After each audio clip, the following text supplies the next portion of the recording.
अस्सलामुअलैकुम बच्चों। तो वेव्स का लेक्चर नंबर 12 शुरू करने जा रहे हैं।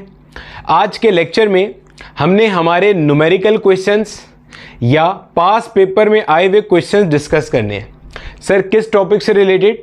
मेरा बेटा जो इससे बिल्कुल प्रीवियस लेक्चर यानी कि लेक्चर नंबर 11 में हमने टॉपिक डिस्कस किया था। कौन सा वाला? Standing waves in a stretch string. कि मान लो आपके पास एक कोई स्ट्रिंग है जो खिंचा हुआ है, मस्त टेंशन मौजूद है और दोनों एंड से वो स्ट्रिंग क्लैंप हुआ हुआ है, बाउंड हुआ हुआ है, फिक्स हुआ हुआ है, कोई भी एंड उसका फ्री नहीं है। तो अगर इसके अंदर मैं चंद स्पेसिफिक पॉइंट्स पर प्लग करता हूं, स्ट्रिंग को ऐसे नीचे लेके जाता हूं, छोड़ देता हूं, या स्ट्रिंग को ऐसे ऊपर लेके जाता हूं, छोड़ देता हूं, प्लग करता हूं, स्ट्रिंग के साथ मस्ती करता हूं, छेड़खानी करता हूं, तो कब स्टैंडिंग वेव बनेगी और कब स्टैंडिंग वेव्स नहीं बनेगी। तो आज के लेक्चर के लिए लेक्चर 11 आपका मुकम्मल होना ज़रूरी है, क्योंकि ये लेक्चर 11 का ही पार्ट 2 है। हमने वहाँ पार्ट 1 किया था जिसमें सारी थ्योरी पढ़ी थी कि बाउंड्री कंडीशंस क्या होती हैं, सारे फॉर्मूले देखे थे। तो आज हम उसके आगे जो PYQs हैं, पास पेपर के क्वेश्चंस हैं, वो डिस्कस कर रहे होंगे। ठीक है भैया, हेडिंग लगा लो अपने पास paper questions of the topic standing waves in a stretch string. देखो भैया, थोड़ी सी बातचीत मैं रिवाइज कर देता हूँ। हमने ये बात पढ़ी थी कि मान लीजिए अगर हमारे पास ये कोई एक स्ट्रेच स्ट्रिंग है और ये दो सपोर्ट के बीच में बाउंड हुआ हुआ है, ये सपोर्ट है, इनके बीच में बाउंड हुआ हुआ है। तो मेरा बेटा आप जब भी प्लग करोगे, प्लग करने के बाद होगा क्या? मान लो इसको मैंने नीचे लाके छोड़ दिया, तो एक पल्स इधर ट्रेवल करेगी, एक वेव इधर ट्रेवल करेगी, ये वाली यहां पे जाएगी, ये इधर जाएगी, टकराएंगी, टकराने के बाद रिफ्लेक्ट करेंगी फ्रॉम द फिक्स्ड एंड्स, और उसके बाद दोनों वेव्स आकर मीट करेंगी। तो इनके मीट करने पे क्या होगा? स्टैंडिंग वेव बनेगी। स्टैंडिंग वेव सिर्फ तब बनेगी जब आपके पास बाउंड्री कंडीशन सेटिस्फाई हो रही होगी। और बाउंड्री कंडीशन क्या है कि ये जो दोनों एंड पॉइंट है, यानी कि ये वाला एंड पॉइंट जिसको आप x = 0 कह सकते हो, ये वाला एंड पॉइंट जिसको आप x = L कह सकते हो, where L is the length of this stretch string. इन दोनों पॉइंट पे आपके पास हमेशा क्या होगा? नोड होगा। नोड क्या है? वो पॉइंट जिसकी मिनिमम डिस्प्लेसमेंट होती है। तो भैया ये वाला जो पॉइंट है, ये ना ड्यूरिंग वाइब्रेशन ऊपर जाएगा ना नीचे जाएगा, अपनी जगह पे फिक्स रहेगा। तो यहां पे मेरा बेटा हमारे पास क्या बनेगी? स्टैंडिंग वेव बनेगी, जिसको हमने इस तरीके से पढ़ा भी था।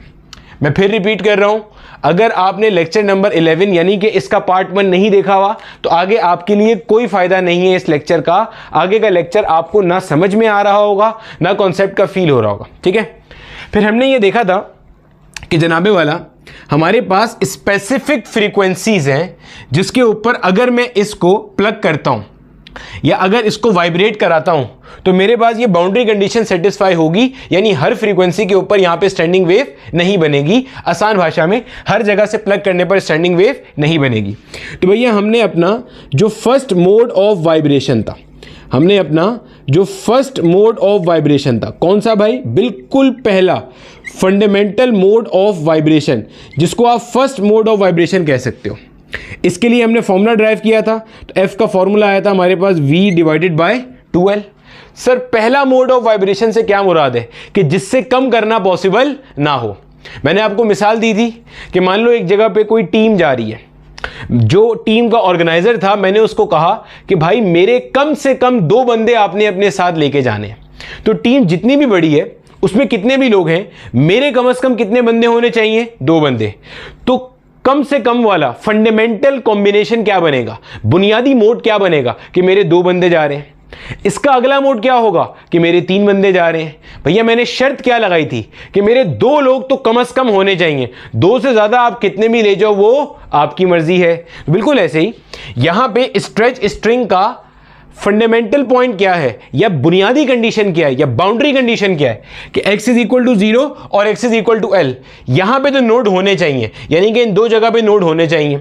तो फंडामेंटल मोड ऑफ वाइब्रेशन में इन दोनों जगह पे नोड होते हैं और दरमियान में कोई नोड नहीं होता। ये फंडामेंटल मोड ऑफ वाइब्रेशन है। ठीक है, इसका फॉर्मूला निकाला था।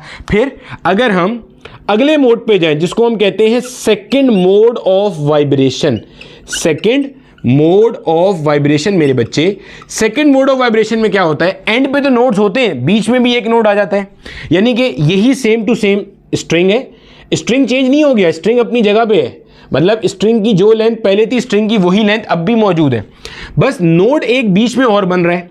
अब इसके लिए हमने बात की थी कुछ इस तरह से हिसाब किताब होता है,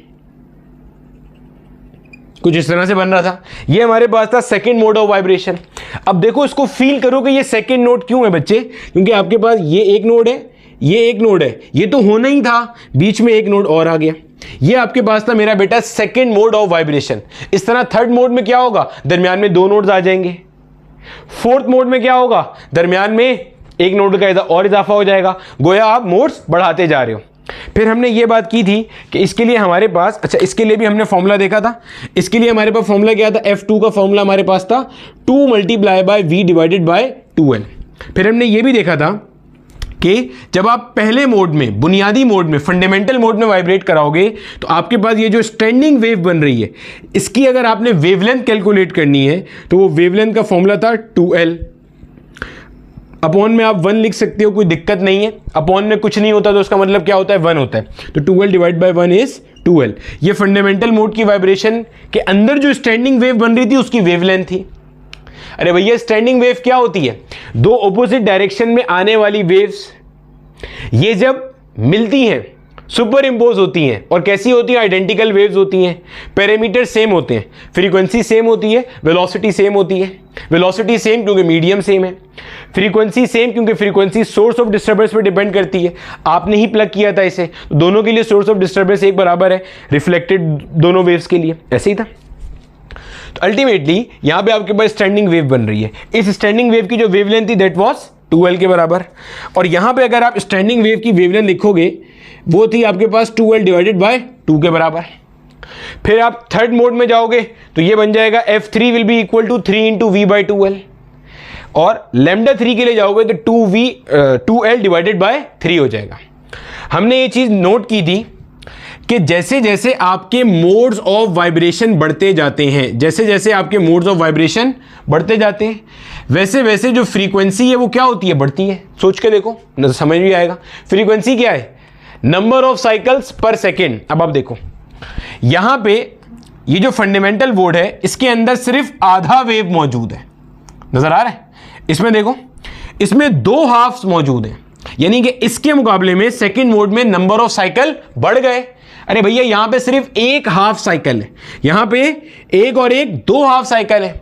अगर थर्ड मोड की बात करेंगे तो उसमें 3 हाफ साइकिल आ जाएंगे, फोर्थ मोड में जाएंगे तो 4 हाफ साइकिल्स आ जाएंगे। तो गोया मोड बढ़ाने पे फ्रीक्वेंसी क्या हो रही है, बढ़ रही है। More and more number of cycles per second are being formed within the space of the string. Similarly जो वेवलेंथ है मेरे बच्चे वो क्या होती जा रही है, कम होती जा रही है। भैया कल की बात है ना, खुद सोचो, ये जगह फिक्स है।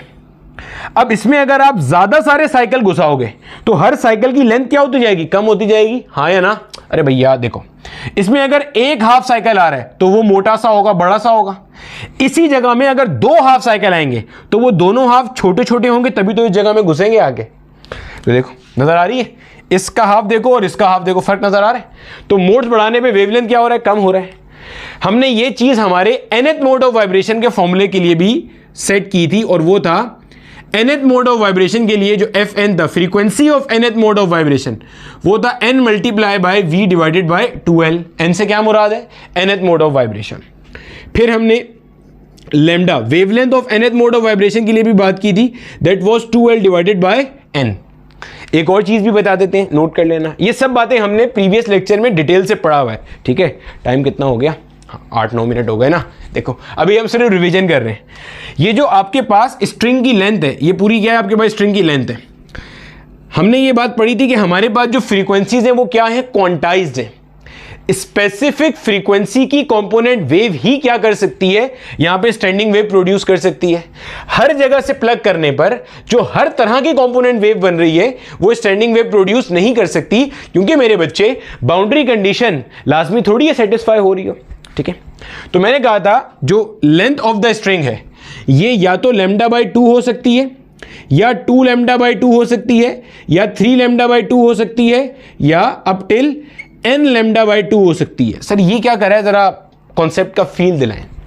लेंथ ऑफ द स्ट्रिंग को इससे क्यों इक्वेट किया, सोच के देखो। मैंने कहा ये वाइब्रेट कैसे कर सकता है, या तो यहां और यहां पे नोड हो और बीच में कुछ ना हो, ये बिल्कुल बुनियादी कंडीशन है, या यहां और यहां नोड हो और बीच में एक नोड आ जाए, अगला क्या होगा, एंड पे नोड्स हो और बीच में 2 नोड्स आ जाए, उससे अगला एंड पे नोड्स हो और बीच में 3 नोड्स आ जाए, उससे अगला एंड पे नोड्स हो और बीच में 4 नोड्स आ जाए, एंड द कहानी विल गो ऑन। अब सोचो एंड पे नोड्स हैं तो बीच का फासला कितना होगा, λ/2, 2 कंसेक्यूटिव नोड्स के दरमियान का फासला λ/2, यानी स्टैंडिंग वेव बनेगी जब लेंथ ऑफ द स्ट्रिंग λ/2 के बराबर है, या अगला मोड कब होगा, स्टैंडिंग वेव बनेगी जब length of the string 2 times of λ/2 के बराबर है। देखो पहला नोड, ये उसके बाजू वाला नोड, एक λ/2, यहां से यहां तक एक और λ/2, तो कितना हुआ 2 λ/2।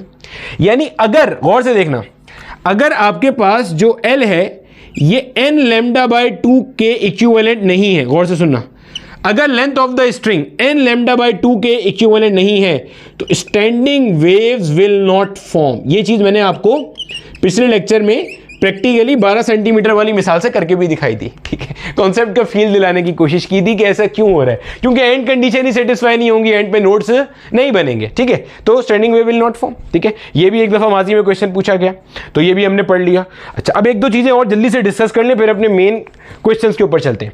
हार्मोनिक्स और ओवरटोन्स का कॉन्सेप्ट क्या है, देखो समझना, पहले हार्मोनिक्स क्लियर कर लो मेरा बेटा। हमारे पास यहां पे फंडामेंटल मोड का जो फ्रीक्वेंसी का फॉर्मूला है वो क्या है, V/2L। इसे आप कहते हो फर्स्ट हार्मोनिक। सर पहले ये बता दीजिए हार्मोनिक होता क्या है। देखो भैया हार्मोनिक क्या है, अगर आपके पास वेव्स बन रही हैं, वेव्स का पैटर्न बन रहा है, जैसे वेव्स का पैटर्न बन रहा है ना, फंडामेंटल मोड यानी कि पहला मोड, दूसरा मोड, तीसरा मोड, एक पैटर्न में वेव्स बन रही है ना, एक ही स्ट्रिंग पे बन रही है ना सारी वेव, अलग अलग मोड ऑफ वाइब्रेशन, अलग अलग जगह से प्लग करने पर ये सब सूरत हाल हो रही है, तो एक पैटर्न बन रहा है। हार्मोनिक्स क्या होती हैं, ऐसे फ्रीक्वेंसी कंपोनेंट जो एक पैटर्न को फॉलो करते हुए जा रही हैं। और आसान कर लो, फंडामेंटल मोड की ये वैल्यू थी, इसको आपने कह दिया फर्स्ट हार्मोनिक। सेकेंड मोड की जो वैल्यू थी, सेकेंड हार्मोनिक क्या है आपके पास, सेकेंड हार्मोनिक इसको इसलिए कह रहे हैं क्योंकि 2 × F1 है। देखो ये वैल्यू क्या आ रहा है आपके पास, V/2L किसके बराबर है बच्चे, F1 के बराबर।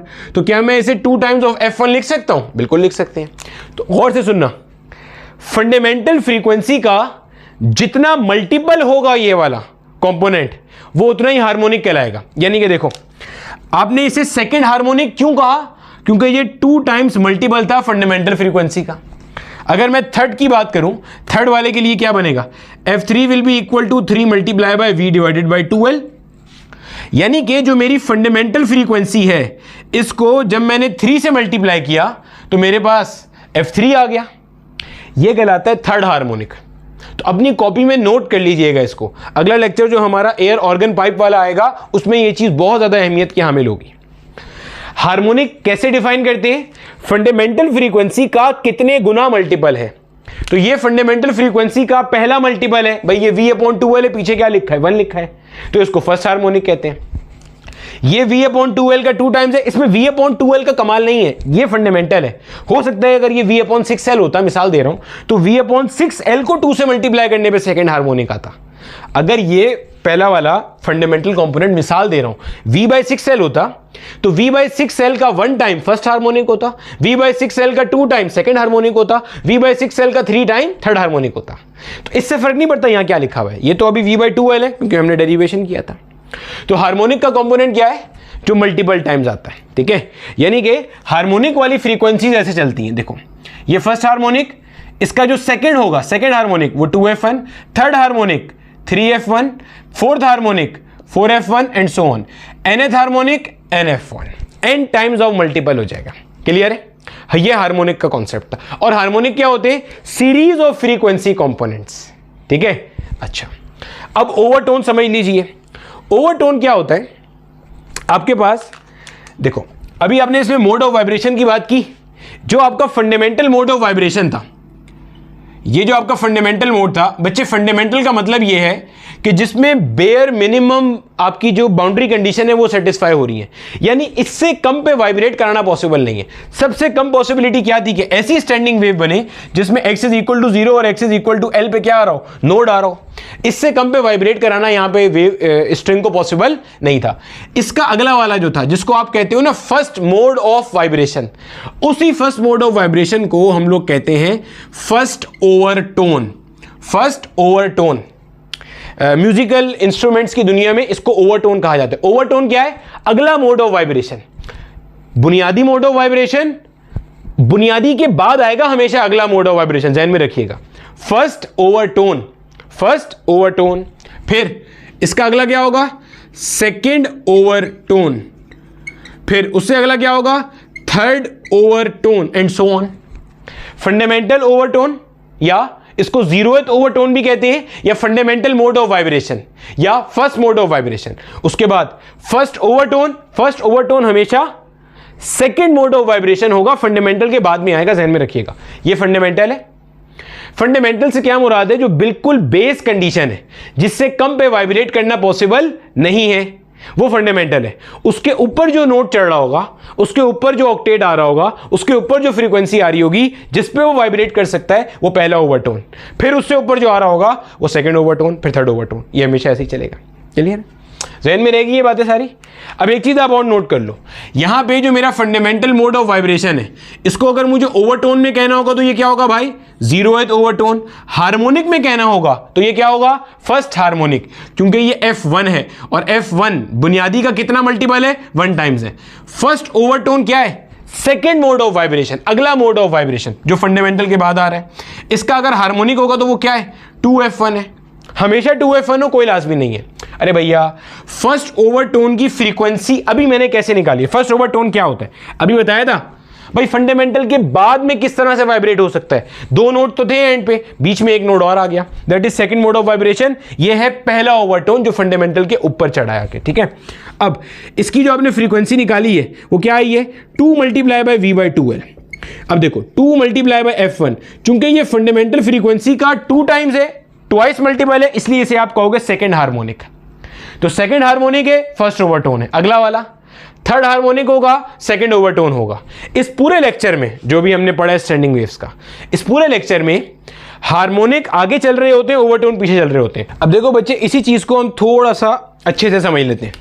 अभी हमने पढ़ा हमारे पास जो फंडामेंटल मोड ऑफ वाइब्रेशन था, जो फंडामेंटल मोड ऑफ वाइब्रेशन था, बिल्कुल बुनियादी मोड ऑफ वाइब्रेशन था, उसके लिए F1 का वैल्यू क्या आया था? V/2L।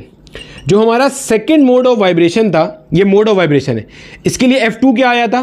2 × V/2L। अब देखो भैया, ये आपके पास F1 है, ये फंडामेंटल फ्रीक्वेंसी का कितने टाइम मल्टीपल है? 1 टाइम मल्टीपल है, इसलिए इसे आप कह रहे हो फर्स्ट हार्मोनिक। क्या नाम दे रहे हो इसे आप? First harmonic. अब इसे देखो, ये आपके पास फंडामेंटल फ्रीक्वेंसी का 2 टाइम मल्टीपल है, इस खुशी में इसे आप नाम दे रहे हो सेकेंड हार्मोनिक। ऐसे निकालते हो आपके ये कौन सा हार्मोनिक है? फर्स्ट है या सेकेंड है या थर्ड है या फोर्थ है? अब ओवरटोन की साइंस समझ लीजिए। ओवरटोन क्या होता है? ये जो आपका फंडामेंटल मोड है ना, इसको आप कहते हो भाई जीरोथ ओवरटोन। सर जीरोथ क्यों कहते हैं? क्योंकि ये मेरा बेटा आपके पास अभी फंडामेंटल है। ओवरटोन हमेशा फंडामेंटल के ऊपर आने वाला नोट होता है। ठीक है, अब ये आपके पास अगला तरीका है वाइब्रेट करने का। Second mode of vibration will always be termed as first overtone, क्योंकि ये फंडामेंटल के बाद में आप इस तरह से वाइब्रेट कर सकते हो। अब आप नोट करो, ओवरटोन जीरोथ था तो हार्मोनिक फर्स्ट आ रहा है, यहां पर ओवरटोन फर्स्ट है तो हार्मोनिक सेकेंड है। अगर मैं थर्ड मोड ऑफ वाइब्रेशन की बात करूं, सोच के देखो, अगर बच्चे में थर्ड मोड ऑफ वाइब्रेशन की बात करूं तो फॉर्मूला है 3 × V/2L। हार्मोनिक कैसे होगा? कैसे निकालते हैं हार्मोनिक? तो हो जाएगा 3 × F1। बुनियादी फ्रीक्वेंसी का, फंडामेंटल फ्रीक्वेंसी का 3 टाइम मल्टीपल है, तो ये कहलाएगा थर्ड हार्मोनिक। और ओवरटोन कैसे निकालते हैं? भैया ये थर्ड मोड ऑफ वाइब्रेशन है, तो इसका मतलब ये आपके पास क्या होगा? Second overtone. सेकंड क्यों होगा सर? अरे भैया, ओवरटोन हमेशा फंडामेंटल के बाद में चढ़ने वाला नोट है, तो ये था जीरोथ ओवरटोन। इसे ओवरटोन कहते ही नहीं हो आप, क्योंकि तो फंडामेंटल है। ओवरटोन के उसके बाद में कैसे वाइब्रेट कर सकता है? तो ये फर्स्ट ओवरटोन, ये क्या हो गया? Second overtone. तो ओवरटोन सेकंड है तो हार्मोनिक थर्ड है। गोया स्टैंडिंग वेव जो कि दोनों एंड से क्लैंप हुई हुई है, फिक्स हुई हुई है, उसके अंदर अगर आपने बात करनी हो कि nth ओवरटोन के लिए अगर मैं बात करूंगा, nth ओवरटोन का मतलब है n+1th हार्मोनिक। अपनी कॉपी में नोट कर लेना, यानी ओवरटोन अगर nth होगा तो हार्मोनिक उसमें n+1th होगा। अगर ओवरटोन चौथा है तो हार्मोनिक 5वां होगा। ओवरटोन छठा है तो हार्मोनिक 7वां होगा। ओवरटोन सेकंड है तो हार्मोनिक n+1 2+1 थर्ड होगा। क्लियर हो गया? अच्छा, अगर n ओवरटोन को शो कर रहा है, अगर n हार्मोनिक को शो कर रहा है, अगर nth हार्मोनिक की बात करेंगे तो क्या बन जाएगा भाई, n माइनस 1th ओवरटोन। जैसे मर्जी देख लो, एक ही बात है, कान को यहां से या वहां से पकड़ना है, ठीक है, जहां से मर्जी देख लो एक ही बात है भाई। सेकंड हार्मोनिक है तो ओवरटोन फर्स्ट है, हार्मोनिक से एक स्टेप पीछे। थर्ड हार्मोनिक है तो ओवरटोन सेकंड है। ज़हन में रहेगी बात। एक चीज और आप नोट करो, अभी जो हमने स्टैंडिंग वेव वाला कॉन्सेप्ट पढ़ा था उसमें फ्रीक्वेंसी f1 भी एग्जिस्ट कर रही है, 2f1 भी है, 3f1 भी है, 4f1 भी है और nf1 तक कोई भी फ्रीक्वेंसी एग्जिस्ट कर रही है। यानी कि आपके पास हार्मोनिक्स इवन भी एग्जिस्ट कर रहे हैं, ऑड भी एग्जिस्ट कर रहे हैं, ऑड हार्मोनिक्स भी है, इवन हार्मोनिक्स भी है। नोट कर लेना, जब आप आगे एयर ऑर्गन पाइप वाला कॉन्सेप्ट पढ़ोगे तो ये चीजें आपको मजीद सेंस बना रही होंगी। अब देखो मेरा बेटा, हमारे सामने कुछ क्वेश्चंस मेंशन है। देखो पहला सवाल जो कि Bolan university of health sciences में पूछा गया है, बोलान मेडिकल कॉलेज, ठीक है, 2016 में कहता गया है 80 metre long stretch string has a mass per unit length of 9 × 10⁻³ kilogram per metre. आपको याद होगा हमने जब लेक्चर ये डिस्कस किया था, लेक्चर नंबर 11, तो मैंने आपको transverse wave in a string की वेलोसिटी का फॉर्मूला पढ़ाया था, ड्राइव नहीं कराया था, कोर्स में नहीं है। V is equal to √T divided by mu, where T is the tension in the string and mu is the linear mass density of the string। कहता क्या है, टेंशन आपको दी हुई है। When the string is plugged, अगर आपने string को ऐसे प्लग किया, stationary wave is set up on the string, calculate the fundamental frequency. Fundamental frequency आपने बतानी है। देखो भैया कोई मसला नहीं है, फंडामेंटल फ्रीक्वेंसी का फॉर्मूला क्या होता है, v डिवाइडेड बाय 2l, ठीक है भैया। अब v आपको नहीं गिवन तो पहले v निकालने की तरफ जाएंगे, या ऐसे कर लेते हैं 1/2l multiply by √T divided by mu, ऐसे भी लिख सकते हैं। अरे भैया v को यहाँ लिखा और v की जगह पे v का फॉर्मूला डाल दिया, बस अब वैल्यूज पुट करने का गेम है। 1/2 l कितना दिया हुआ है, l is given to be 80 metre, ठीक है बच्चे, √T डिवाइडेड बाय म्यू, और t कितना है मेरे बच्चे, 360 न्यूटन दिया हुआ है, और म्यू कितना है 9 एक्सपोनेंट -3, ऐसे ही है। अब क्या करेंगे, सिंप्लीफाई कर लेंगे भाई, ये तो ऊपर आ जाएगा पहले तो। अच्छा जनाब, ये बनता है 1/2 मल्टीप्लाई बाय 80, 9 के टेबल से जा रहा है, 9 4 होता है हमारे पास 36, ये ऊपर आया 10 पावर +3 हो जाएगा, और एक 10 ये लिखा हुआ है तो 10 पावर 4 हो गया।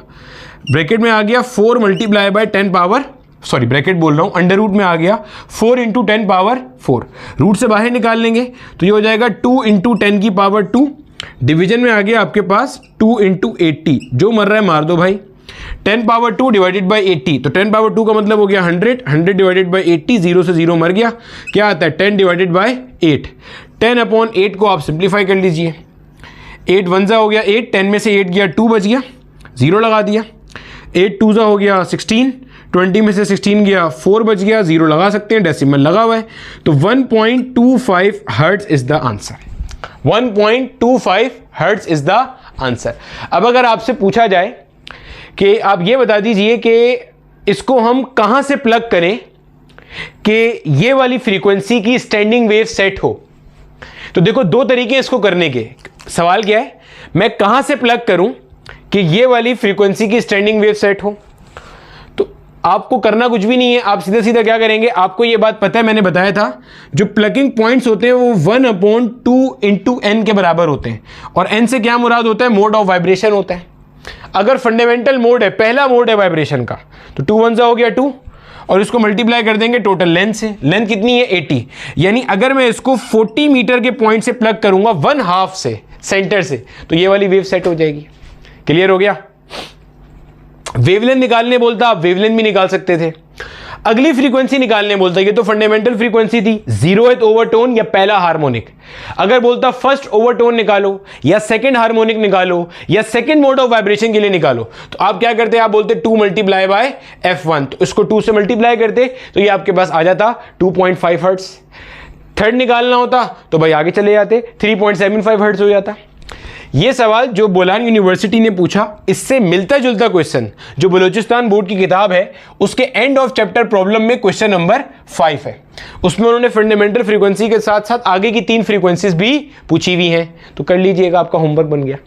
अगला सवाल, ये दोनों सवाल नस के अंदर आए हुए हैं और मजेदार बात यह है कि दोनों सवाल as it is federal board की किताब में मौजूद है। कहते हैं speed of wave on a particular string is 24 metre per second. Very good.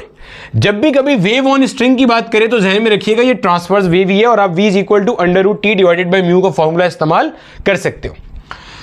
Is 24 metre per second if the string is 6 meter long what, अच्छा, to what driving frequency will it resonate. अब यहां पे समझने की जरूरत है, इसलिए मैं ये सवाल लाऊं। सवाल में कुछ भी नहीं है, आराम से हो जाएगा, कोई दिक्कत नहीं है सवाल में, ठीक है। कॉन्सेप्ट क्या है सर, ये रेजोनेंस कहां से आ गई?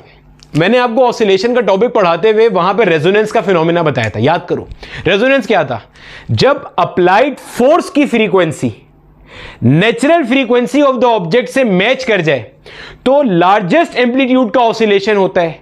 This phenomena is termed as resonance. अब आप सोचो, थोड़ी देर के लिए इमेजिन करो, एक स्ट्रेच स्ट्रिंग है, क्या इसकी अपनी सेट नेचुरल फ्रीक्वेंसीज होंगी?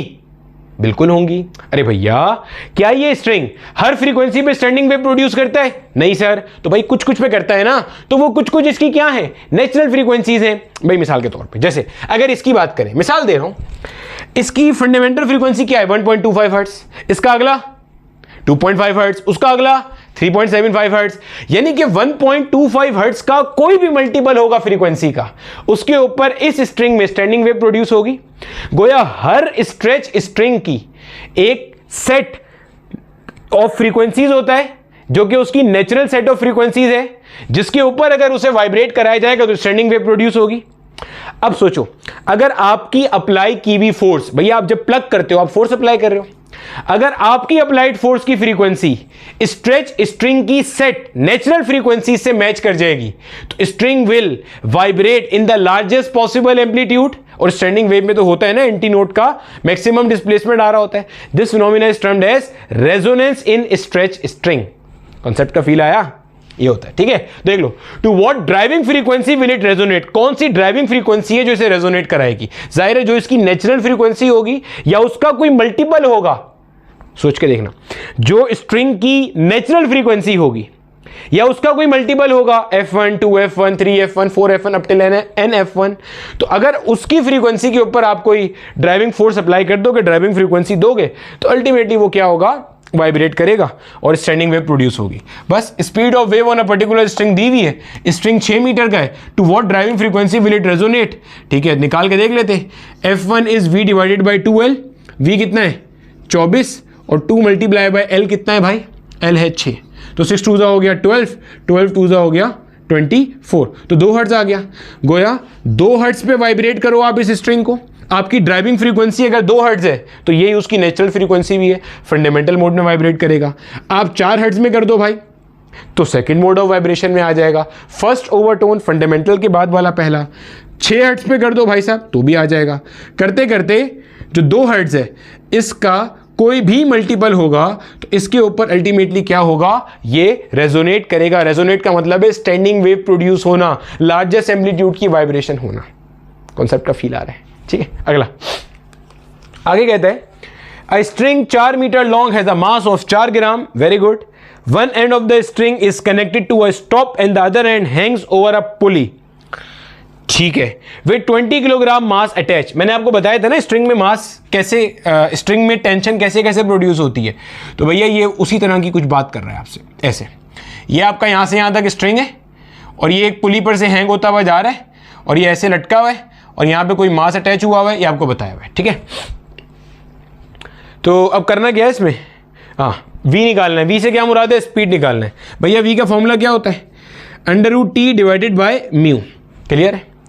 अब टेंशन किस वजह से आ रही है? इस मास की वजह से आ रही है।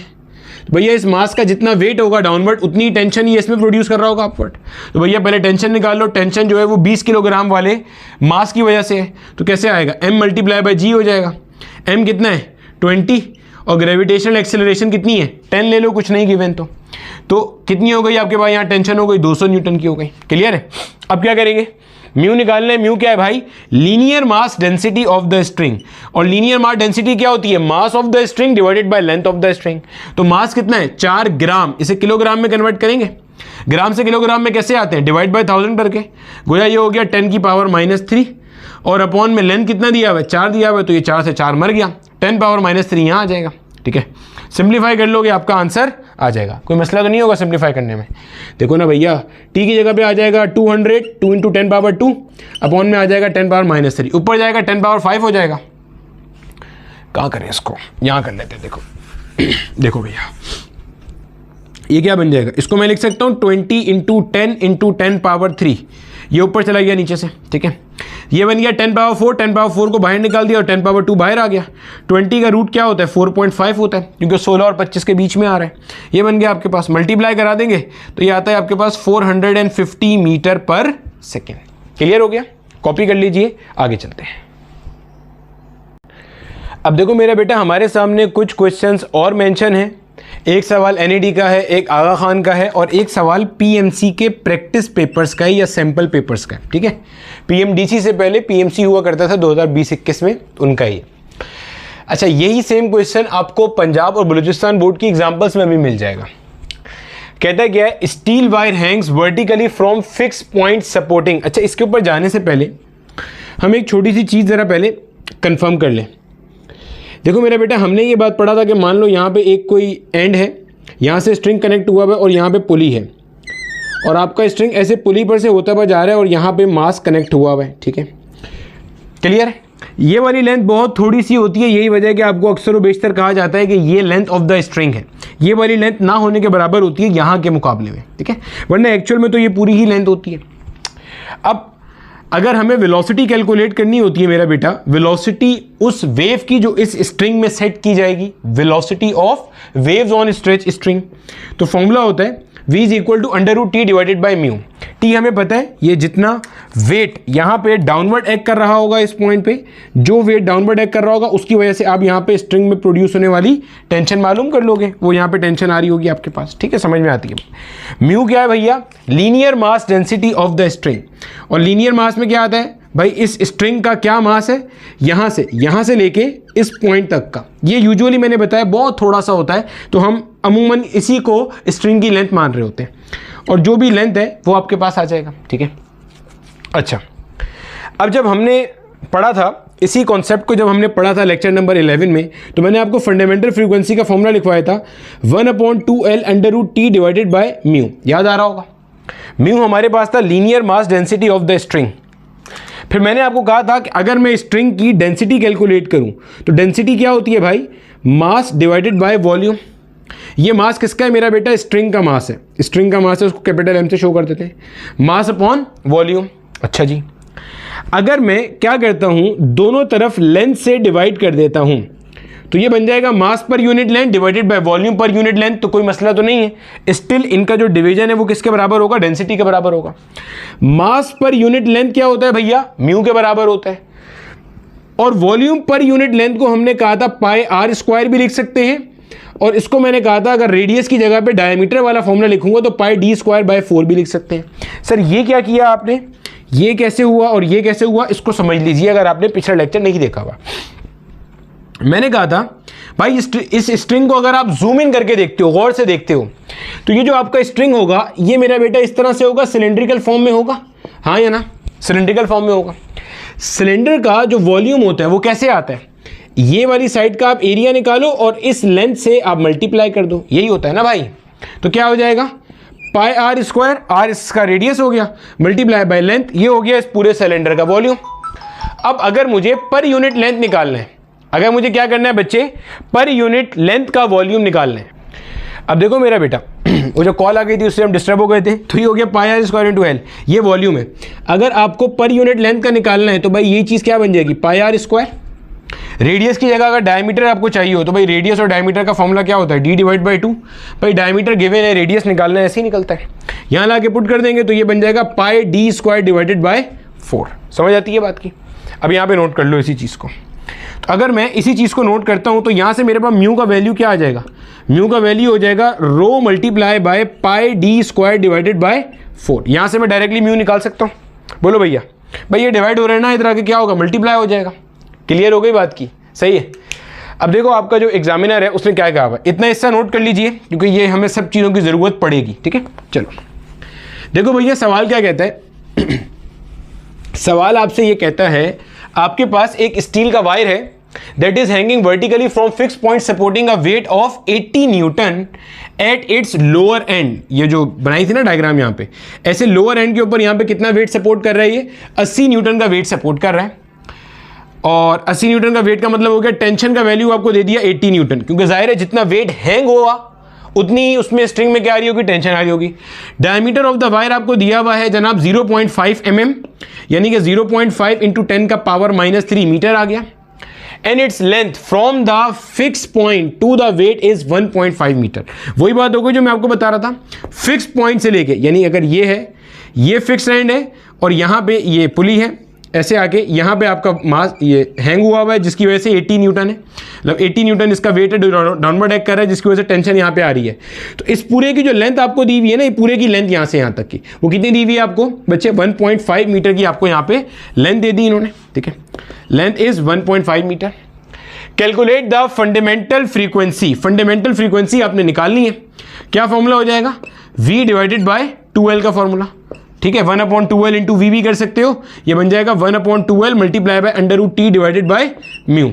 अब देखो लेंथ आपको गिवन है ये रही 1.5, ये रही, टेंशन इन स्ट्रिंग आपको गिवन है 80 न्यूटन, सिर्फ एक चीज का प्रॉब्लम है दैट इज म्यू। आपको सवाल में डेंसिटी ऑफ स्टील गिवन है, तो जब मैं आपको लॉज ऑफ स्ट्रेच स्ट्रिंग पढ़ा रहा था मैंने आपको बताया था ना ये एक एक चीज हमारे हेल्प करेगी, देखो यहां पे हेल्प कर रही है।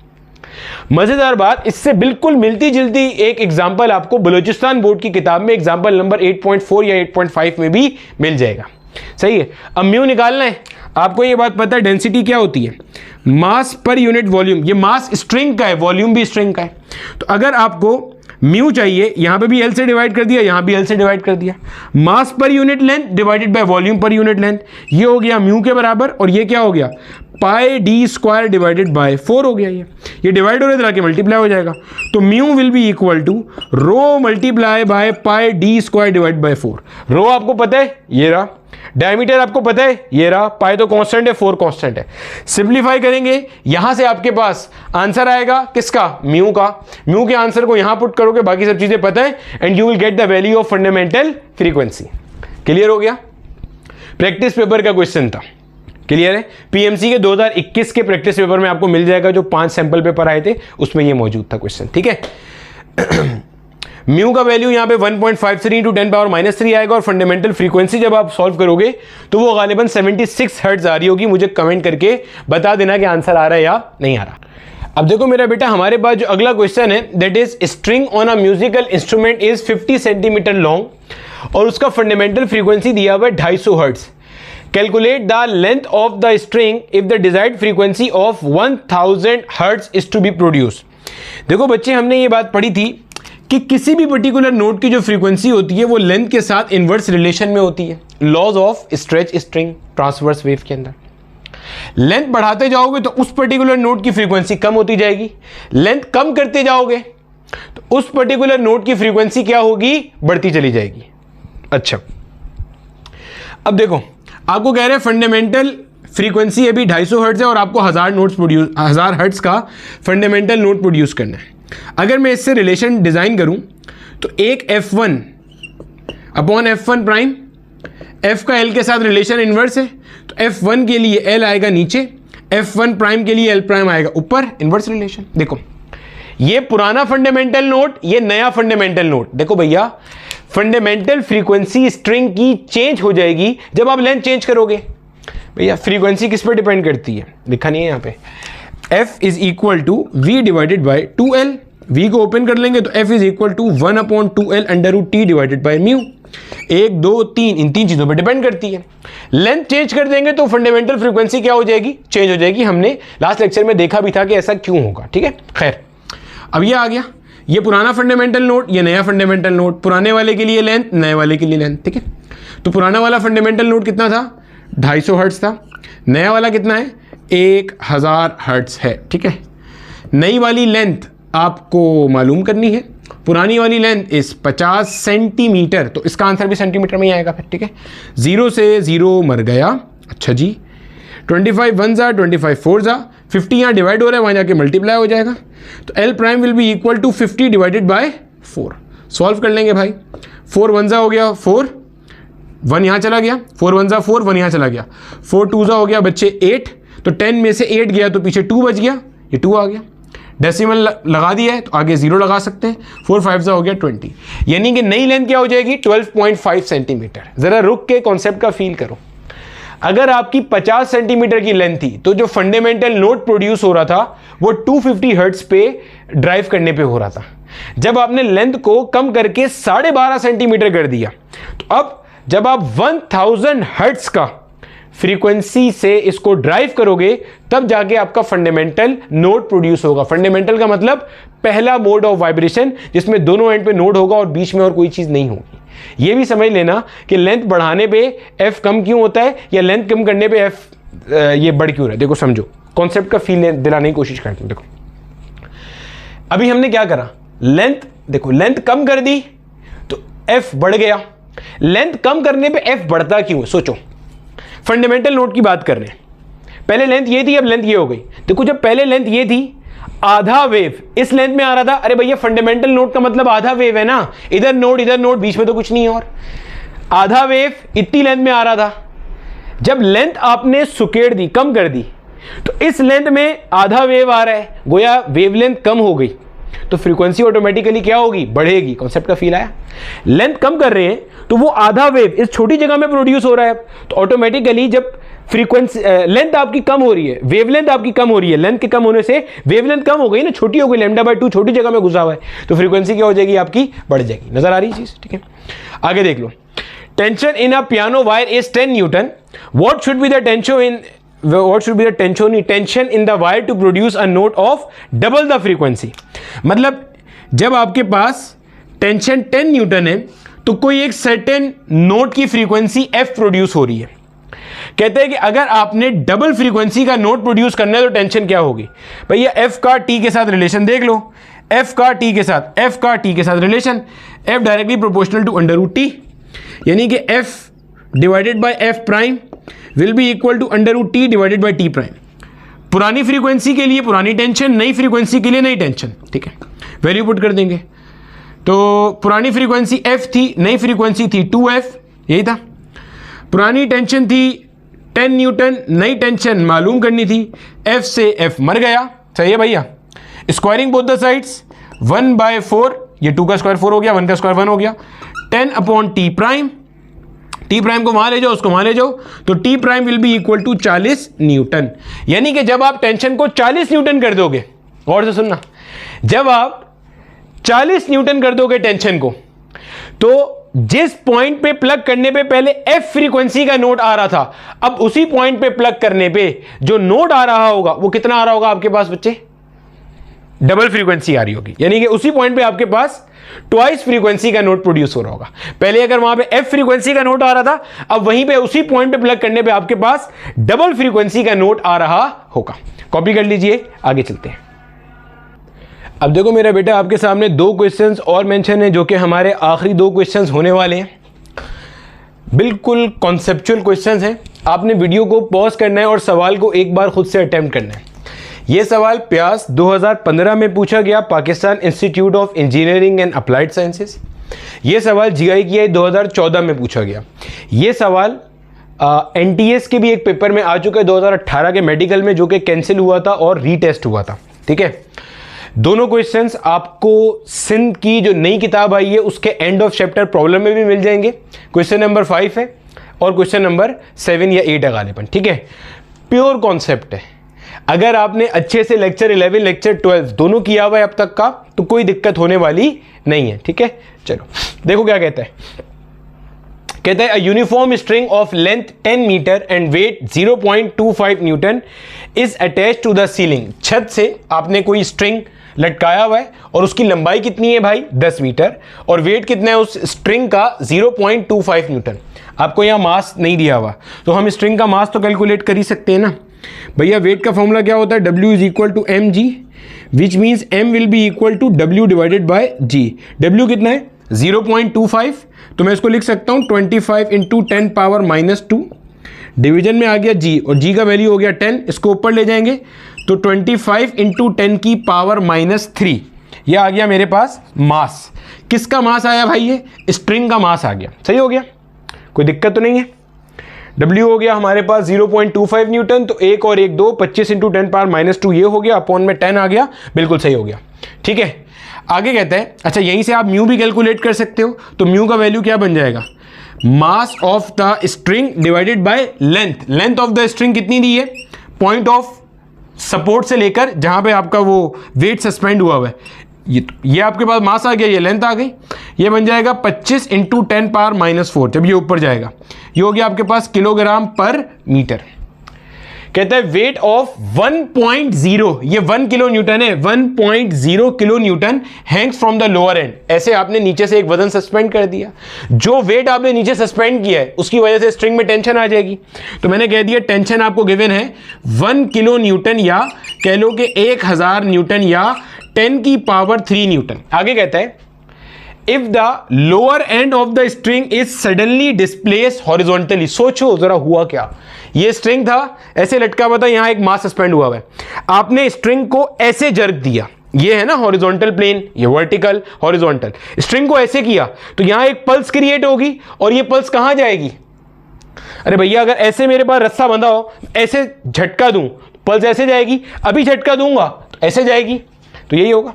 How long does it take the resulting wave pulse to travel to the upper end. आपसे पूछ रहे हैं कितना टाइम लगेगा इसको ऊपर जाने में। आप सोच के देखो, हमने पूरा जो स्टैंडिंग वेव का कॉन्सेप्ट पढ़ा, कहीं हमने टाइम की कोई बात की थी, नहीं की थी, लेकिन ये टाइम पूछ रहा है इस पॉइंट से वहां तक जाने में टाइम कितना लगेगा। बेसिक कॉन्सेप्ट यूज होगा। बेसिक कॉन्सेप्ट कौन सा है, S is equal to V into T, equation of motion, second equation of motion. Second equation में हाफ AT² भी आता है, लेकिन एक्सेलरेशन का पार्ट 0 है। क्यों, वेव ट्रेवल करती है विद अ कांस्टेंट वेलोसिटी एक पर्टिकुलर मीडियम में, सही है। तो S is equal to V into T, time आपको चाहिए तो T will be equal to S divided by V। Wave कहां से कहां जा रही है, सोचो, ये स्ट्रिंग है, ये यहां पे वेव क्रिएट हुई है, देखो ना, वेव आपने ऐसे क्रिएट करी है ना बच्चे, और ये वेव ऐसे जा रही है, भैया पल्स ऐसे करके क्रिएट करी है, वेव ऊपर जा रही है, तो गोया मैं कहूंगा ये जो स्ट्रिंग की लेंथ है इतना डिस्टेंस ट्रेवल करेगी वेव। तो अगर मुझे डिस्टेंस तो मुझे पता है ना, लेंथ ऑफ द स्ट्रिंग जो है वही मेरा डिस्टेंस है, इसको अगर मैं वेलोसिटी ऑफ द वेव से डिवाइड कर दूंगा तो मेरा मसला हल हो जाएगा। अब वेलोसिटी ऑफ द वेव चाहिए आपको, V का फॉर्मूला क्या है, transverse wave in stretch string, formula of V is equal to √T divided by mu. T कितना है मेरे बेटे, T आपके पास है 10⁻³ म्यू कितना है मेरे बच्चे, कहाँ है म्यू ये रहा 25 इंटू 10⁻⁻⁴, यही बनेगा, ऐसे ही है। 10⁻⁴ को अगर मैं ऊपर ले जाऊंगा तो हो जाएगा 10⁻⁴, ऐसे ही 10⁻⁴ और 10⁻³ मिला के लिख दो भाई इसको, 10⁻⁴ और 3 कितना बनता है 10⁻⁷, इसको लिख सकता हूं 10⁻⁶ इंटू 10⁻⁴। 10⁻⁶ को रूट से बाहर ले आया तो 10⁻³ हो गया, 25 का रूट 5 होता है, 10 का रूट 3.1 होता है, मैं 3 लेके चल रहा हूं, ये आ गई मेरे पास वेलोसिटी की वैल्यू। अब मुझे टाइम चाहिए कि यहां से यहां तक वेव पल्स को जाने में टाइम क्या लगेगा, तो T is equal to S by V। S कितना है भाई, डिस्टेंस ऊपर तक जाने में, भाई total length of the wave कितना गिवन है 10 मीटर, ये आ गया आपके पास 10, V ये रहा 10⁻³ इंटू 3 डिवाइड बाई हो गया 5। ये डिवीजन वाला 5 कहां चला जाएगा बच्चे, ऊपर चला जाएगा, एक 10 से एक 10 मर गया, यहां 2 बच गया। 5/3 को अगर मैं सॉल्व करता हूं, ये 10⁻2 बचा हुआ है, ध्यान में रखना, 3 1 जा होता है 3, 5 में से 3 गया तो 2 बचा, डेसिमल लगाया, 2 के बाद 0 लगा सकते हैं, 3 6 जा हो गया 18, 20 में से 18 गया, फिर 2 बचेगा, डेसिमल लगा हुआ 0 लगा सकते हैं, वो 20 हो जाएगा, फिर 3 6 हो जाएगा, गोया 1.6666 चलता जाएगा। यानी कि आंसर आ रहा है 1.6 इंटू 10⁻⁻² सेकेंड, ये टाइम लगेगा ऊपर जाने में। क्लियर है, इसको एक और तरह से भी लिख सकते हैं, अगर मैं डेसिमल को वहां ले जाऊं तो ये बन जाएगा 16 इंटू 10⁻³ सेकेंड। आगे भी 6666 चल रहा है लेकिन उसको इग्नोर कर दिया, अवॉइड कर दिया। 16 इंटू 10⁻³ गोया ये बन जाएगा 16 मिली सेकेंड तकरीबन, अप्रोक्सीमेटली, अप्रोक्सीम कह रहा हूं कि आगे भी 6666 चल रहा है, तो 16 मिली सेकेंड अप्रोक्सीमेटली वेव का टाइम होगा यहां से यहां तक जाने में। कॉन्सेप्ट का फील आ रहा है, हाँ या ना। अब ये वाले सवाल को एक बार अपने हाथ से करो और फिर ये सवाल अटेम्प्ट करो, बेहतरीन क्वेश्चन है ये जो अगला क्वेश्चन है, बेहतरीन क्वेश्चन है। मैं 2 तक 3 तक गिन के मिटा रहा हूं, 1 2, चलो भैया देखो। अब मेरे बच्चे जो अगला क्वेश्चन है ये भी आपके पास टॉपिक से डील करता है और बिल्कुल कॉन्सेप्चुअल क्वेश्चन है। कॉन्सेप्ट के फंडे क्लियर है तो आराम से समझ में आएगा कि क्या हो रहा है। देखो सवाल पढ़ो क्या कहते हैं। सवाल कहता है a string 2 metre long is fixed at both the ends. आपके पास कोई एक स्ट्रिंग है जिसकी लेंथ कितनी है भाई, इसकी लेंथ दी हुई है हमारे पास 2 मीटर की, सही। It is plucked from the centre, आपने इसको सेंटर से प्लग किया। जब आप सेंटर से प्लग करते हो, थोड़ा सी बड़ी वेव बन जाए यार जब आप सेंटर से प्लग करोगे तो ऐसे सूरत हाल होगी भैया, पढ़ चुके ना, सेंटर से प्लग करेंगे छोड़ेंगे तो 2 पल्सेस बनेंगी, एक यहां जाएगी एक यहां जाएगी। कॉन्सेप्ट पढ़ाया था, पूरा बना के दिखाया था। ये वाली पल्स यहां जाएगी, टकरा के वापस आएगी पलट के। आपके पास दूसरी वाली जो पल्स है, आपके पास ये वाली जो पल्स है, ये वाली जो पल्स है, ये यहां जाएगी, टकरा के पलट के वापस आएगी और दोनों मिलेंगी। Identical wave travelling in opposite direction interference करती हैं तो स्टैंडिंग वेव बनती है, स्टैंडिंग वेव बनेगी। कहता क्या है, if it is plug from the centre, गोया आपने सेंटर से प्लग किया तो ये वाला डिस्टेंस कितना हो गया आपके पास, 1 मीटर का डिस्टेंस हो गया। कहता है it take 0.05 second for the pulses to travel to both end of the string. समझिएगा और से, ये वाली पल्स गौर से सुनना, ये वाली पल्स यहां जाती है, टकरा के वापस आती है। कहता है 0.05 सेकेंड लगते हैं पल्सेस को अपने अपने एंड्स पे जाने में और वापस आने में, रिटर्न टू द मिडिल। फिर समझना, आपने सेंटर से प्लग किया, ये वाली पल्स इधर गई, इस एंड पे टकरा के वापस आई मिडिल में, ये वाली पल्स उसी टाइम में इधर गई, टकरा के वापस आई। तो अल्टीमेटली बच्चे